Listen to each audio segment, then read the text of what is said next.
This is Commissioner Jourova's second visit to the Brookings Institution. She came here for the first time in November of 2015. It was a particularly fraught time. It was at the same time as the attacks on the Bataclan nightclub and other places in Paris. It was on the heels of the European Court of Justice, Schrem's decision invalidating the safe harbor decision. And of course, since then, it's been a pretty extraordinary time in the European Union. We've had the renegotiation of the Privacy Shield. We've seen Brexit. We have seen a data big bang that has led to all sorts of implications for our societies, for our news consumption, for political debate, and as well as the possibilities of artificial intelligence. And Commissioner Jourová has been in the middle of all these issues. She led the Commission's decision-making on the Privacy Shield and two subsequent reviews. She led the trilogue negotiations with the Commission, Parliament, European Council on the General Data Protection Regulation, and currently is in the middle of the digital agenda at the EU as it confronts fake news and other online content issues, as it announced this week at the latest development in its strategy on AI. So I look forward to the opportunity to hear about these issues and explore them.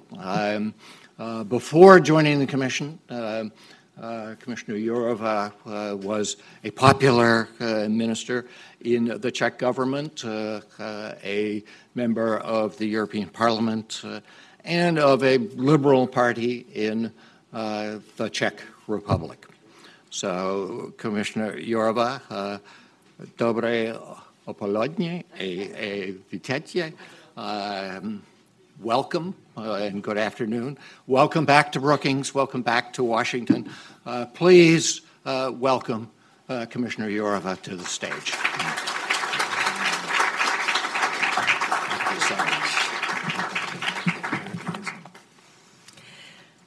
Ladies and gentlemen, indeed, I was here last time in November 2015.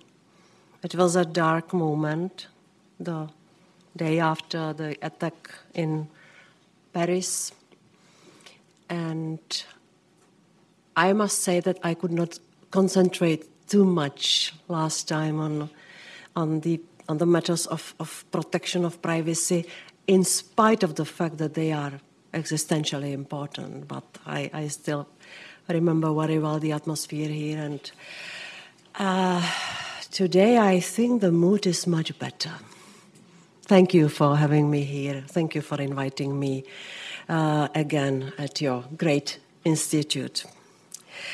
Today I am here to discuss with you the EU-US cooperation in the wake of tech revolution. On both sides of the Atlantic, we face similar problems and have similar challenge to find the right answers. Digitalization has changed our lives beyond recognition. It has revolutionized the way we work and travel, the way we learn about things. It offers, no doubt, many opportunities for society and for economic innovation. But recently, we have become acutely aware of the challenges that digitalization and technology can pose to the rule of law, democracy, and fairness. Regularly, we see shocking revelations, whether in relation to Cambridge Analytica, foreign meddling in elections, or security gaps in critical infrastructure like 5G. And I see that more and more politicians in the United States are starting to ask difficult questions. Are the tech giants too big to handle? Should they be broken up? Are our competition rules up to speed with today's reality? Do we have tools to protect our privacy? Same questions which we ask in Europe. I came to the United States to share a European view on some of these issues, but also with strong call to our American allies that it is time to shift up the gear, to work together and to become global rule maker rather than wait on the sidelines and become a rule taker. Before I elaborate briefly on these points, I wanted to share two small personal remarks because they will help you to understand what drives my actions. First, a small concession. I would not describe myself as a coder or technology expert, and I even deleted my Facebook account a few years ago because I felt it had become a place only for hatred. To comment on this, my son always, he is watching what I'm doing, and he always sees me speaking at conference with the title, with the word technology, and he knows I am not a person of technology at all. And then he carefully asks me, Mommy, is it really so bad with Europe? And I explaining that I think I understand the impact of technology on the people. This is my task. And as for Facebook, when I announced that I can set my Facebook account, there were people who looked at me as if they don't believe that there can exist somebody without Facebook account. And also there was a group of people who predicting that in politics I will be just that person, that I will be cut off or not connected with the people. I did it, and I am still here. I studied sociology, and also I am a lawyer by training, and this background is shaping my views and my actions on the tech revolution in general and on the internet in particular. And as somebody who studied sociology, I am mindful of the effects digitalization and social media have on our society. As a lawyer and EU Justice Commissioner, I am focusing on equality before the law and legal protection of the people and our values.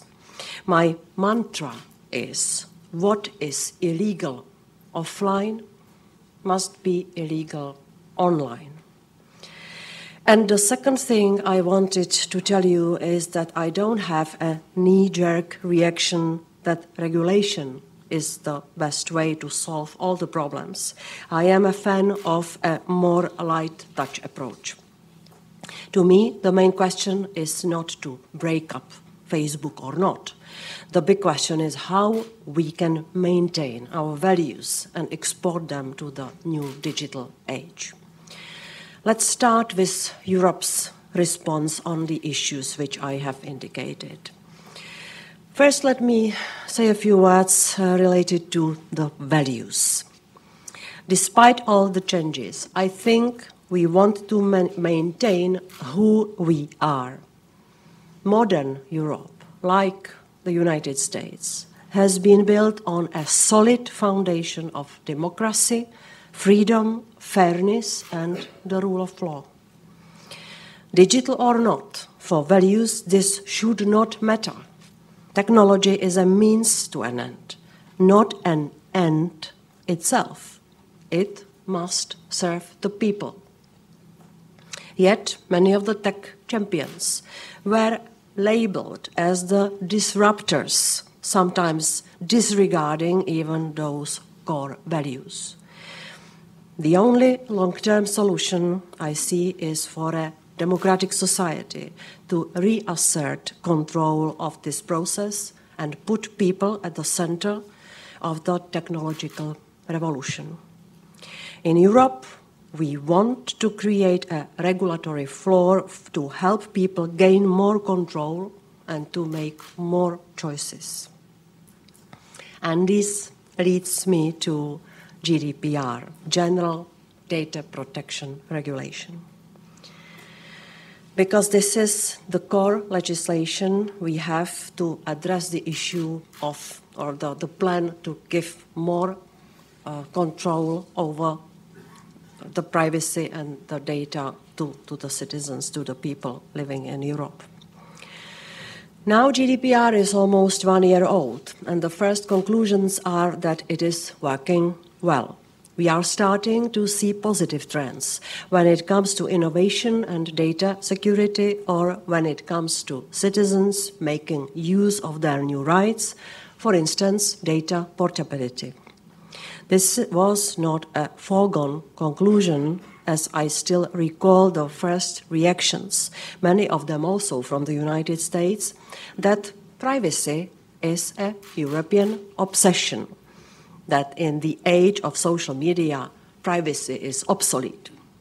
Today we hear from those social media that they would welcome a GDPR standard globally and that they want even more regulation. What a difference a few years can make. Here is why I think GDPR works. The GDPR is based on simple principles. It is a federal law with a core set of rights and is enforced by independent authorities. The advantage of this approach is that it creates the same rules for businesses in the biggest single market of 500 million consumers. I'm still counting UK. Is there something new today? No?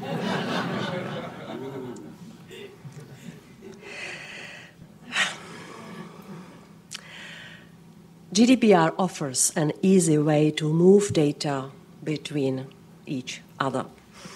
Despite criticism, none of them doom and gloom scenarios have materialized. Companies report that it was an opportunity to put their house in order when it comes to the data they hold and increase its security. It also helps them develop more trustworthy relationships with their customers and offer innovative, more privacy-friendly services. But legislation is not the only thing we do. When it comes to online content, we wanted to preserve the broad freedom for platforms to operate, but we also wanted them to start fixing the problems they themselves helped to create. I don't think the American companies coming to see me from time to time like my welcoming sentence. Hello, welcome, and tell me how you will correct or fix the world which you have spoiled.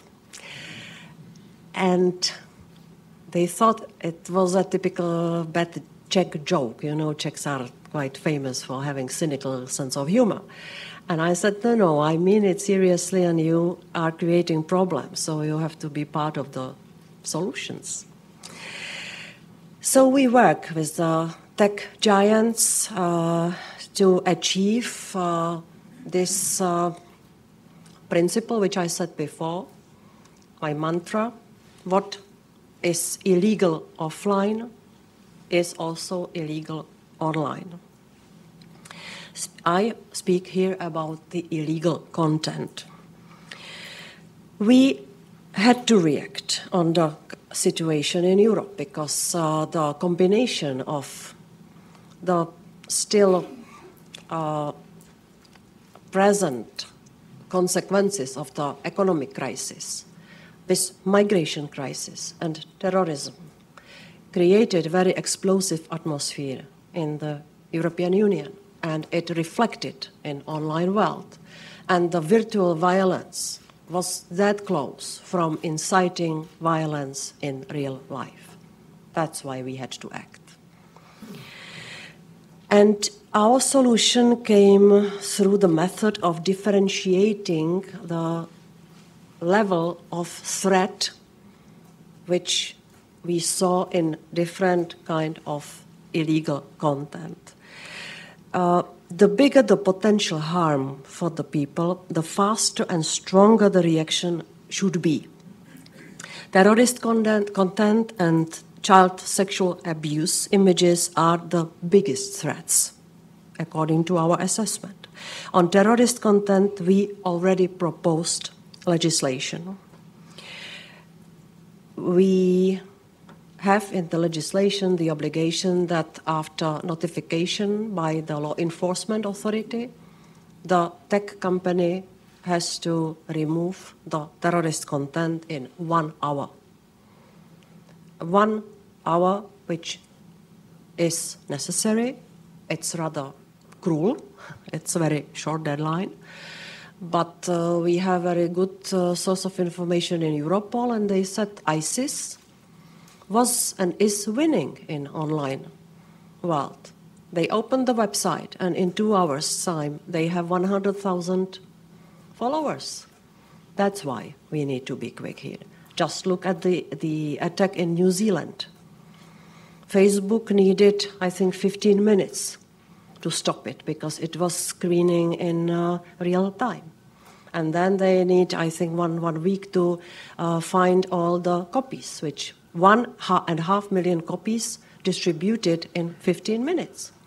Yeah, so this is why time and fast reaction really matters. So this was terrorism as the illegal content which we assessed as the most dangerous one for very good reasons.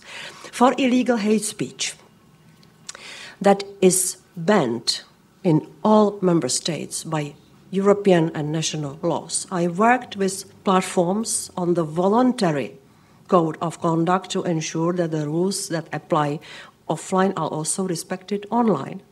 And we achieved good results quickly.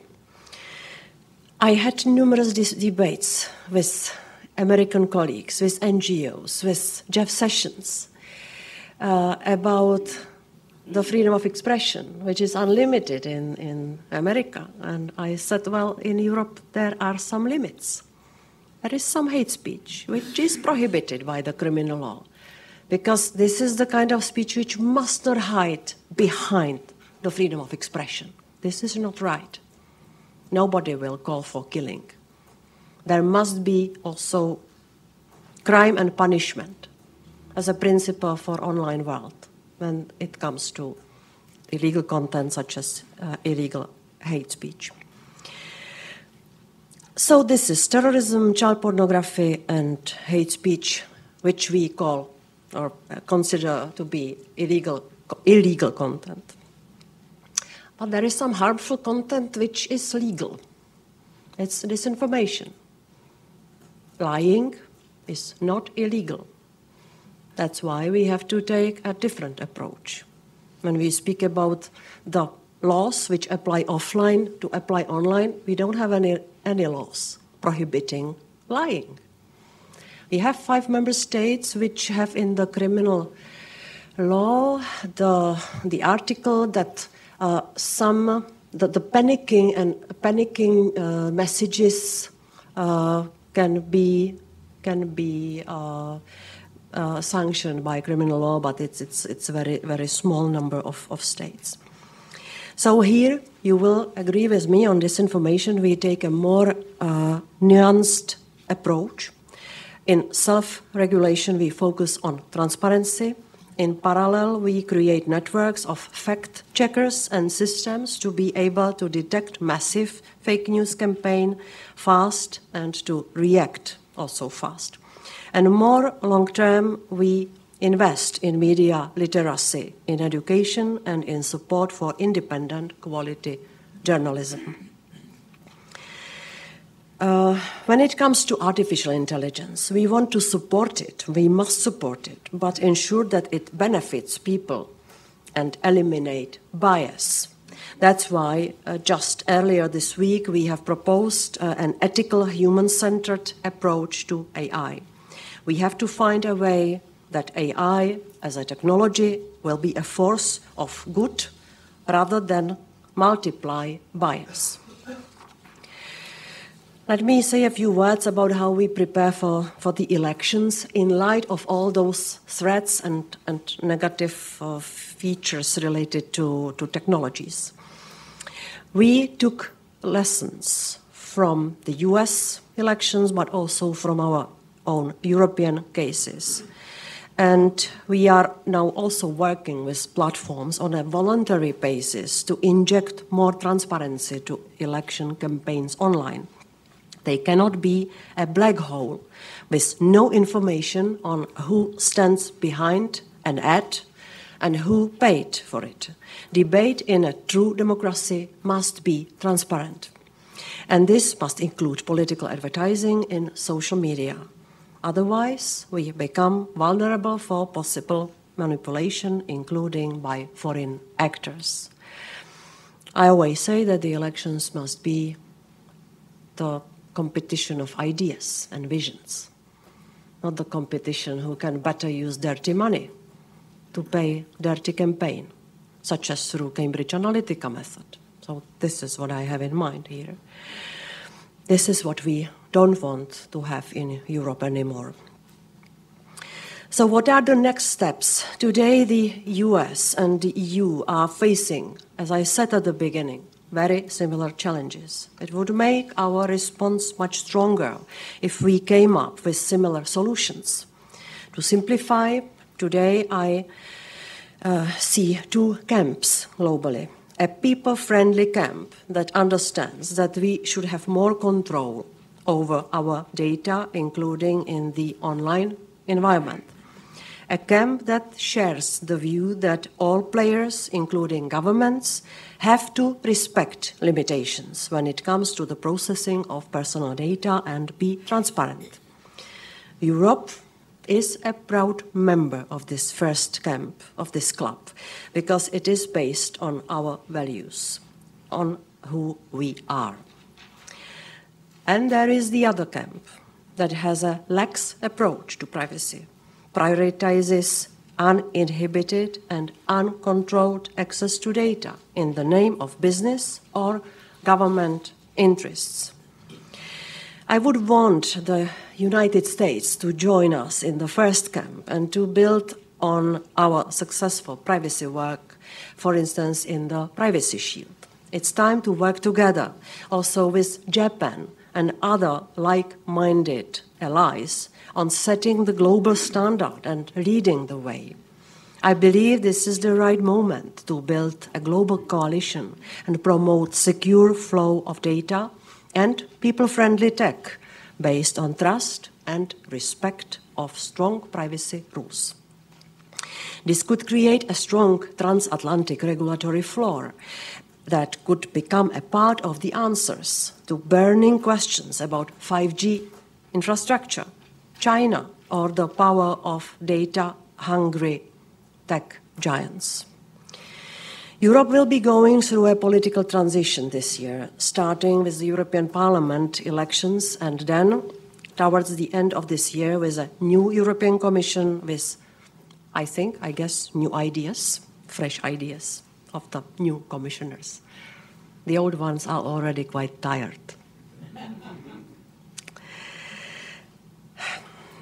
I am sure that the response to tech challenges will be high on the agenda, but I am not predicting that necessarily there will be regulation.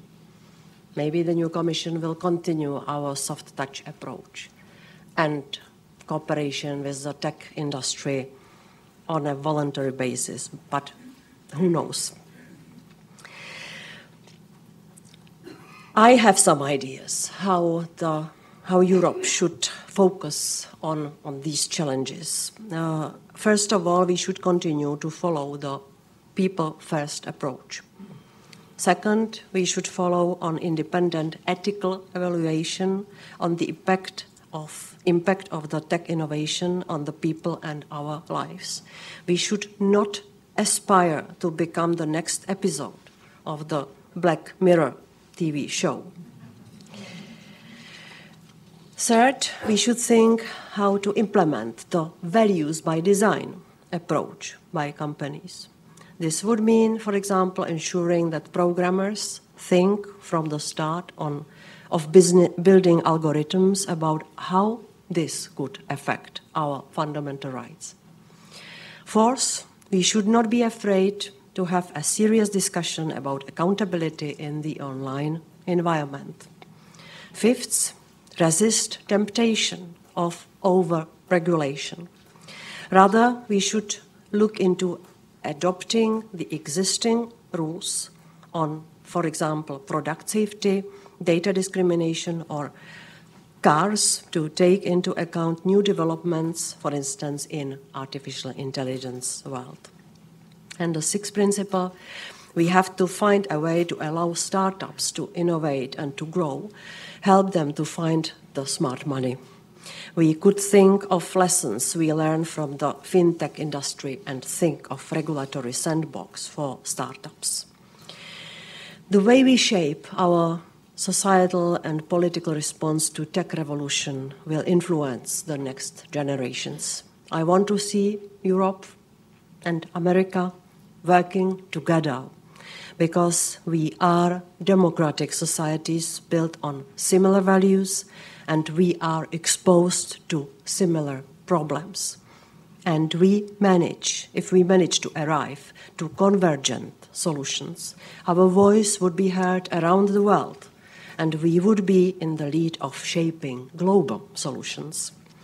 But if we will become rivals and promote conflicting models, none of us will win.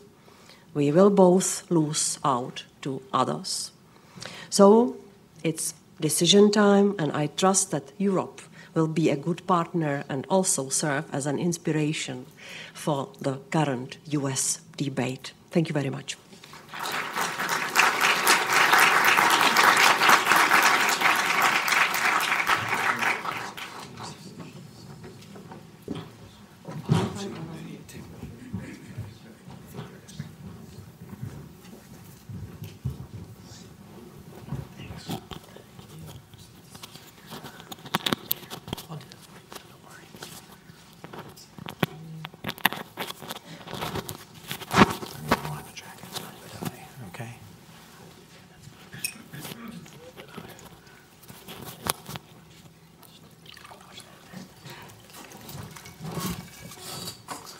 All set? Okay. Good.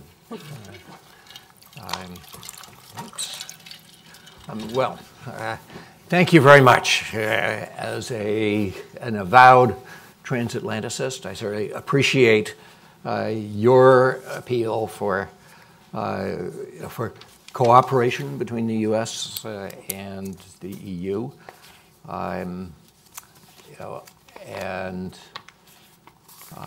I've certainly argued many times that the differences are much smaller than I think they are often perceived. And as you said, that we have values in common, and that we are both systems that are based on democracy, rule of law, fairness, as you discussed, and liberal democracies at a time when liberal democracy is under pressure, as you mentioned, from China, but elsewhere around the world as well. So I want to explore a little bit what that cooperation looks like.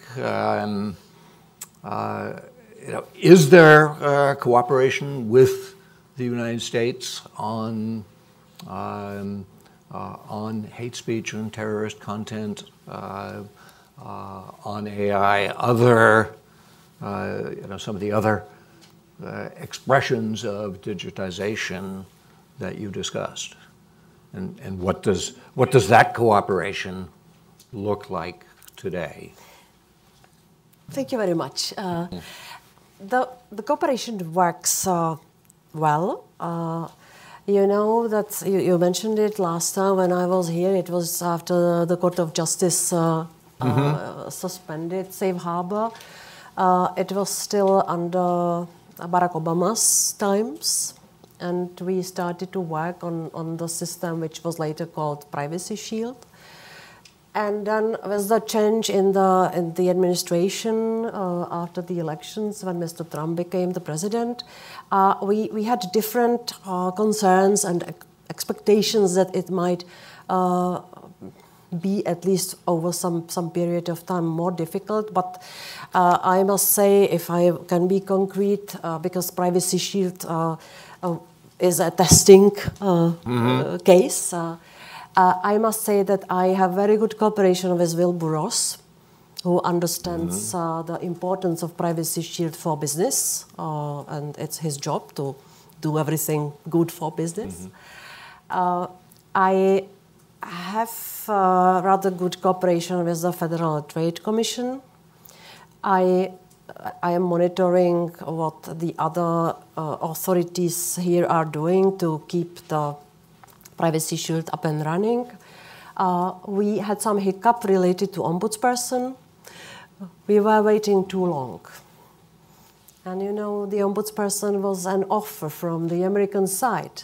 You will have your person here, somebody trustworthy, somebody independent who will handle the complaints of Europeans. And suddenly we were waiting almost 2 years for the person to be fully fledged and appointed to do the job, but now it's going in a good direction. So, on this, on the Privacy Shield, concretely on keeping this mechanism running, it's quite good.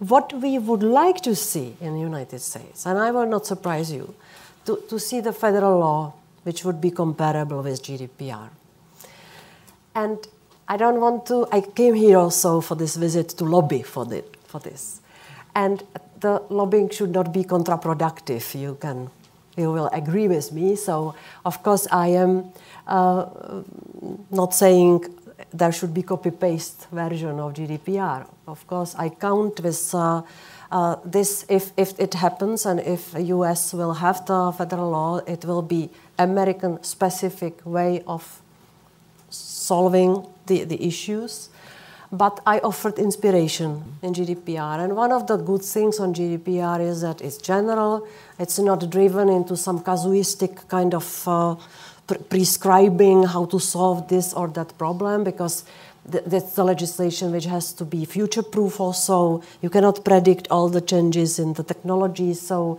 the general character of GDPR gives space for risk-based approach in application. And I think that this could be the way, one of the inspirations for the law. I came here from the Senate.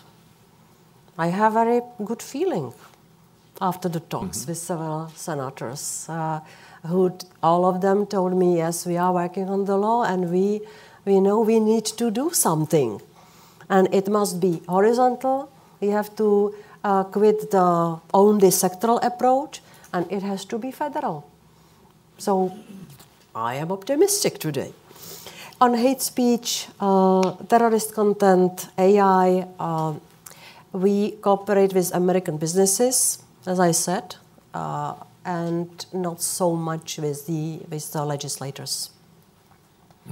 I don't want to only to speak, so I will. Yeah. I cut it short. So I certainly want to hear more about your discussions on the Hill, but let me pursue a little bit some of the developments in AI. So you talked about the Commission communication this week on ethics, and I think one of the things that it talks about is international consensus building on human-centric AI. Can you talk a little bit about sort of what you see as the process of that, and you know, how you'd like to see the United States participate? I see very, very big space for cooperation with the United States, because what we do now on AI is not a regulation. For once, we resisted to react in a paranoid way on the risks and threats. No, it's for a long time we are resisting. I think that this commission showed that we are not the regulatory machine. But we decided to first set the standards and the principles, including ethical principles, which I think should be applied everywhere in the world, especially in the United States, where a lot of those innovations are developing fast. And here it's again about the values. It must not be black box where you don't understand the algorithm, but it's not good for only some. It should not be the copy-paste of our imperfect world, just transferred into artificial intelligence world, with all the unfairness and inequalities. It must be more transparent. It must respect the privacy value, and that's why we came now with the ethical principles and with the ideas how we should prepare our society for artificial intelligence era, because we live in the world of uncertainty, but one thing is certain, that AI will change the way we work and live. So we are covering also the field of labor and education. And later in June we will come with the guidelines which will explain how the current civil law should apply on AI situations related to liability for damages and safety of products. Mm-hmm. So this is the way we go, and if the next commission will come with the regulation, it's not excluded, but I would wish to continue like that. Mm-hmm. Because at the same time we are investing into the development, technological development, into our academic sphere, which cooperates with business, and we need to keep the big brains in Europe. So this all requires a lot of investments, so doing all that, we cannot, by the other hand, kill it by some killing rules, which will go to the detriment of the whole thing. Yeah. So you talked about some of the discussions you've had here about the First Amendment in relation to what you described as illegal content, and that's sort of a foreign phrase in the United States. As much as I think we do share values, one place where I think our sense of democracy and freedom is distinctly different is with regard to freedom of expression and how you strike that balance with other rights and other interests. Do you see ways of bridging those differences across the Atlantic? Well, it is the American choice. Of course, you have your Constitution, you have your First Amendment. This is the golden principle. And maybe I will now say something which might not be, I have to be well understood. United States can afford such approach, you can risk to keep it unlimited.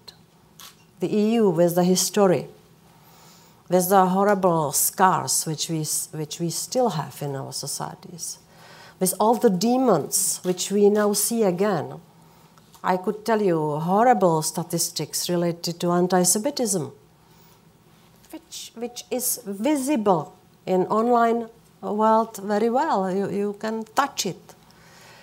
And many other things, we simply had to reflect this in the legislation and to mark some of the, or qualify some of the speech as prohibited hate speech.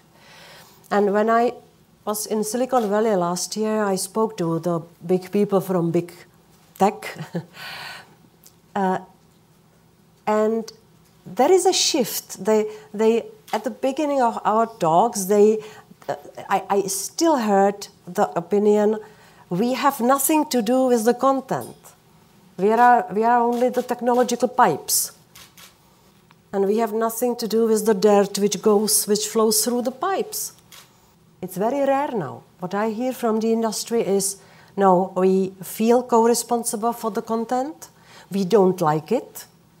We grabbed too much power and no responsibility.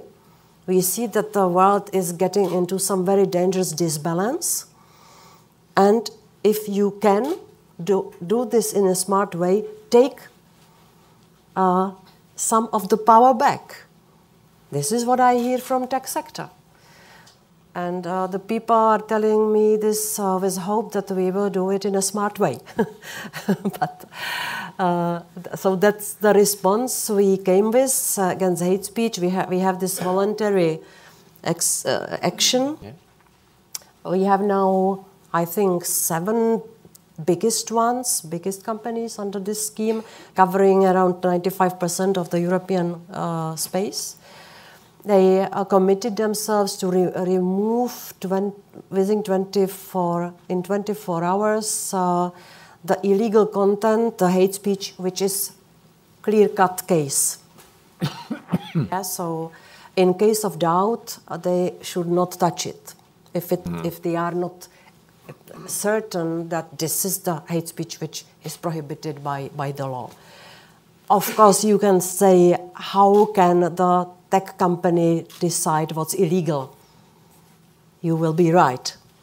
But we cannot wait 5 years for the decision of the court in these individual cases. The people will be killed in the meantime. And I'm not exaggerating. So, but we say, in case of doubt, keep it there. I was sitting in Dublin 2 hours with those who were cleaning the pipes. Horrible dirt. You don't believe that this is still human beings' production, what I read. The people can do it. It was in the headquarters of Facebook. The people can do it 2 or 3 months, then they are totally burnt out and they have to go to do something else.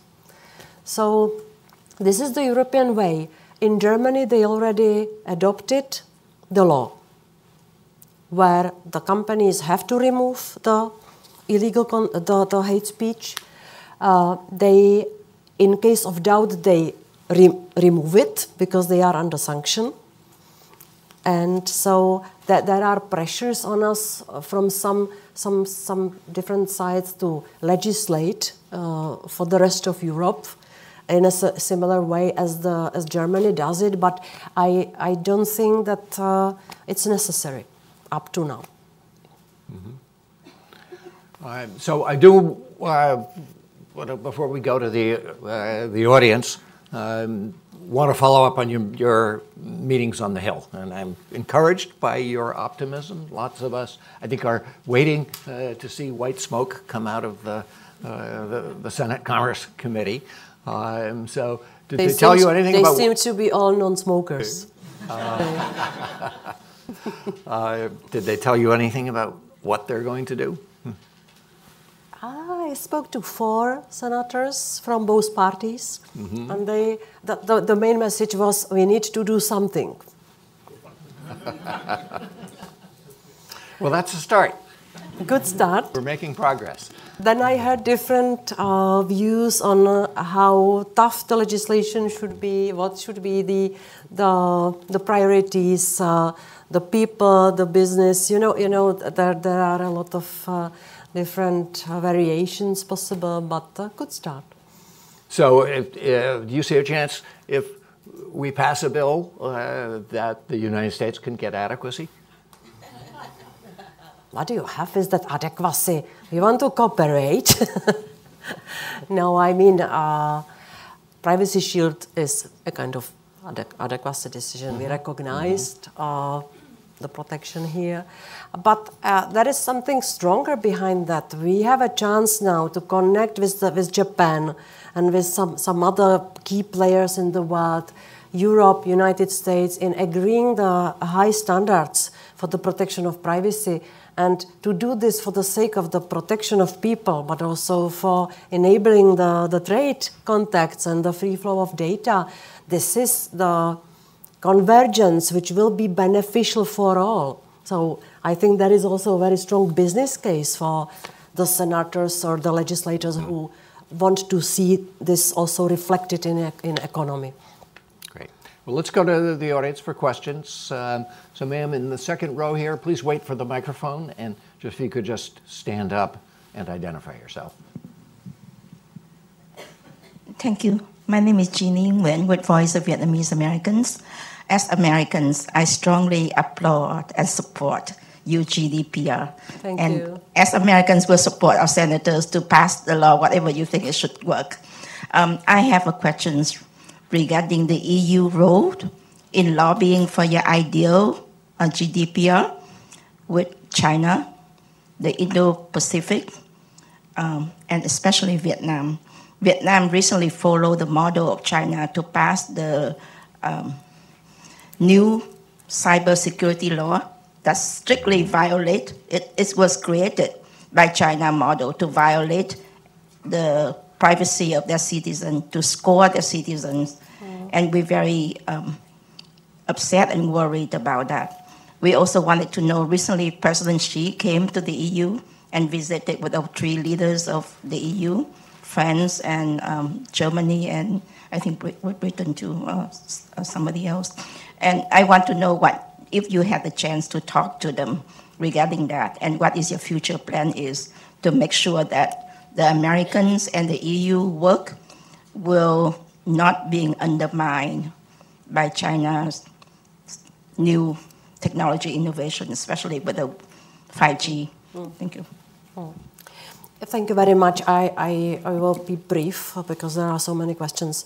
On China, this is one of the reasons why we are pushing so much this possibility of creating this global standard belt, because it might lead to very strong economic pressure on the countries like China, where of course there is totally different concept and the respect to the individual rights is very limited, and we have. In Europe, we recognize the protection of privacy as the fundamental right.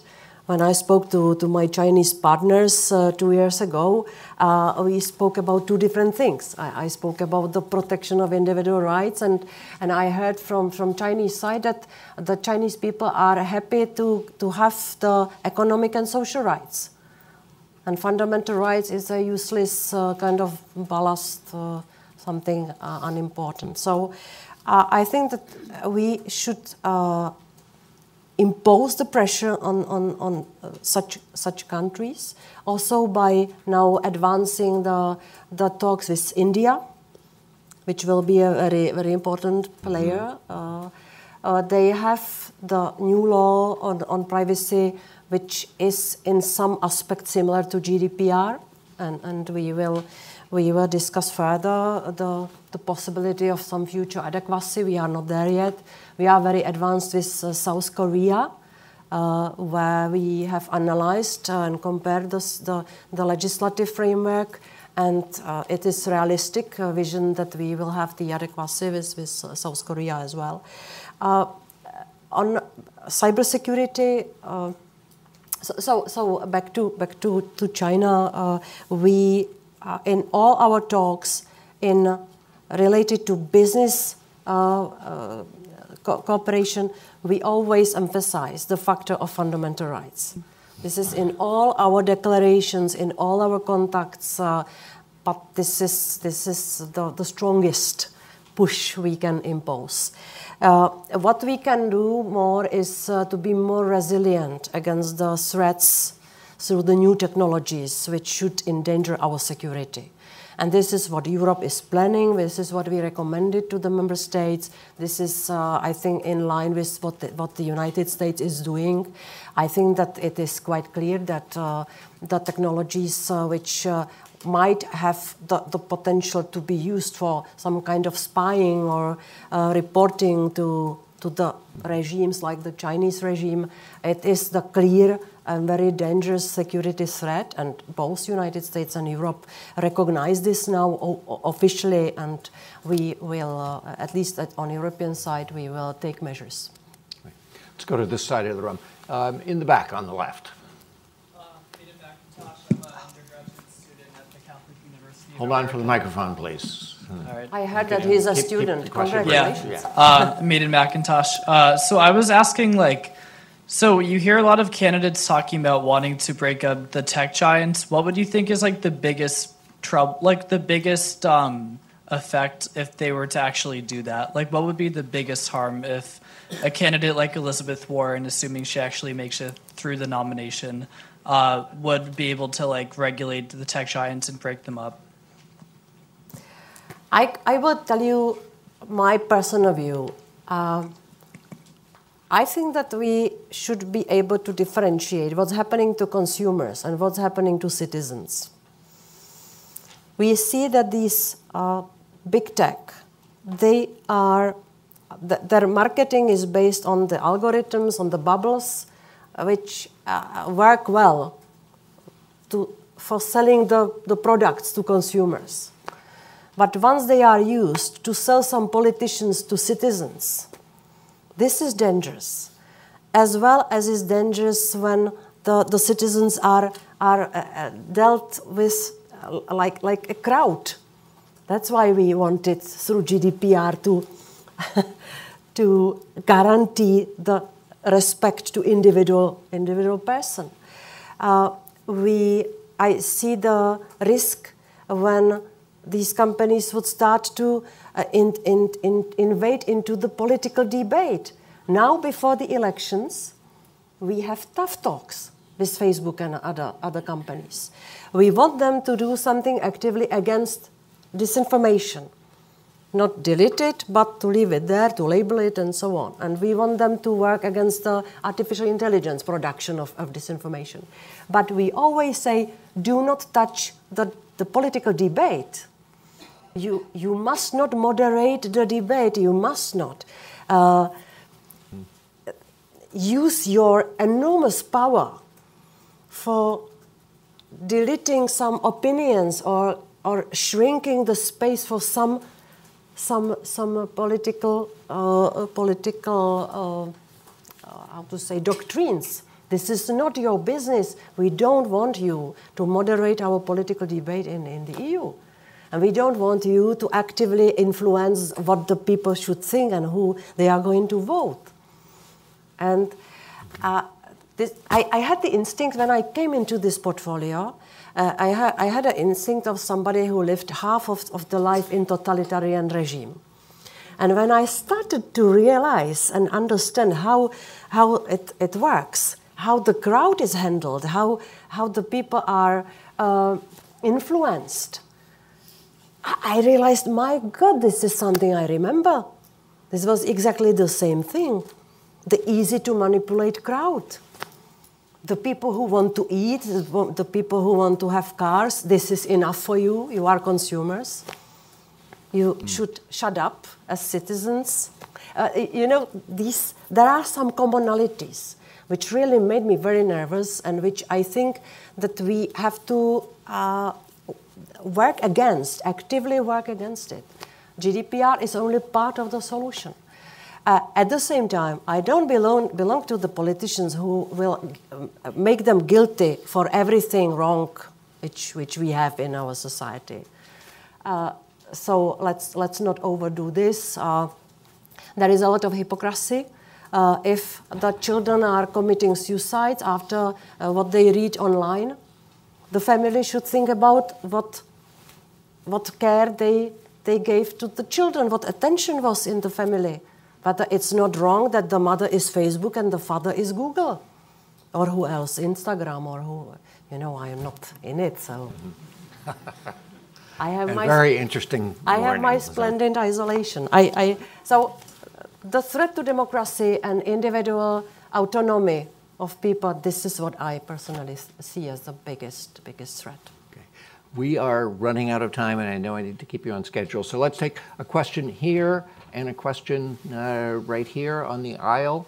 So we'll take the two questions. You stand up and give the questions. Sorry, I was too long. Try to answer both at once. Hi, Kevin Allison with the Eurasia Group.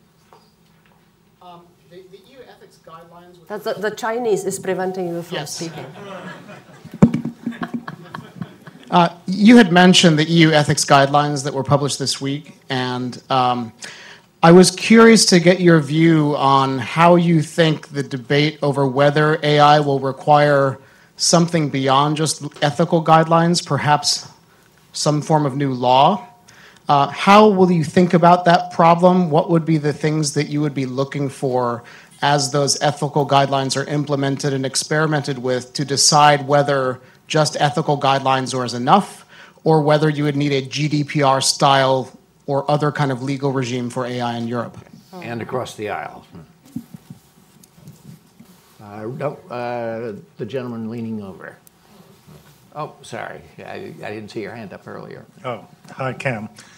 Commissioner Mark Rodenberg with the Electronic Privacy Information Center. I wanted to ask you about the consent order against Facebook that the FTC announced in 2011. It's been almost 8 years. There's been no enforcement action. We learned recently that there were 26,000 complaints against Facebook pending at the FTC.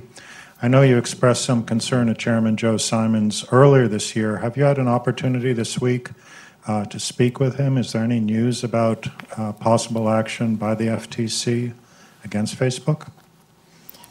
Can I answer first your question? I will speak to him in 1 hour. Okay. And I still have full energy to ask. I wish very good cooperation, to have very good cooperation with FTC. But also, of course, we are following what they are doing on the cases which relate to former Safe Harbor and now Privacy Shield, because we need to see the proper enforcement response. And so this consent issue is one of the questions I will have. Future measures on the future AI. measures on AI. My prediction is that in 5 years' time, we will have to regulate on the things where we see the standards which we are setting now failing. And it might be the case of transparency, because we really need to know how the algorithms work. And it might be the case of safety of products. But it's just my current personal view of where it could develop, but who knows? Mm-hmm. And of course, there will be sectoral legislation needed. In defense, how far we shall let this go? In the military technology, in health sector, I think that there will be the pressure in different sectors to adapt the legislation on the new emerging situation in AI. May I impose on you for one wrap-up question? You said, I think at some point, it's decision time. The election is coming up. Brexit may be a laughingstock, but you made a joke about it. But the challenges are still there, among many others. What do you see as the stakes for the European Union in this election? The extremists will be higher and more vocal, but we will survive. Speaking about we Democrats, not necessarily only liberals. There are fair conservatives in the parliament. And I think that just to complain, I am a little bit provoked by that. When I hear some of, not colleagues, commissioners, but from the political sphere, I hear the colleagues, politicians who half of their time when they speak to people complain about populists and nationalists. My God, shouldn't we save energy and time for inventing good solutions and good visions for the people who expect us to come again and ask for the trust and ask for the new agreement. I think that we are losing time. So, of course, I am also scared about the development in some parts of Europe. I sit in the parliament very often. I have a lot of oral questions, and I hear what the left side and far right side is saying. It's very, very interesting, theoretically interesting. Practically, it's horrible when I hear the different solutions on the problems from far left and far right. But the result, if they implement their solutions, the result will be totality. And I see it there quite clearly. So that's why we need to get the people to go to vote, not normality, but something which we can offer them. And I am sure that Europe will have to do more to be more resilient against the external threats, maybe to forget the legislation of smaller things, to focus on big things, because the external pressures are so high that it would be a disaster if we start dismantling it. When there is a pressure from outside, you have to be much stronger inside, and I'm sure we will manage that, with Brits or without. So we are not happy about Brexit. please thank Commissioner Jourová. We have to send you off to your meeting with Chairman Simons. Thanks for watching. Be sure to like and subscribe for more videos from Brookings.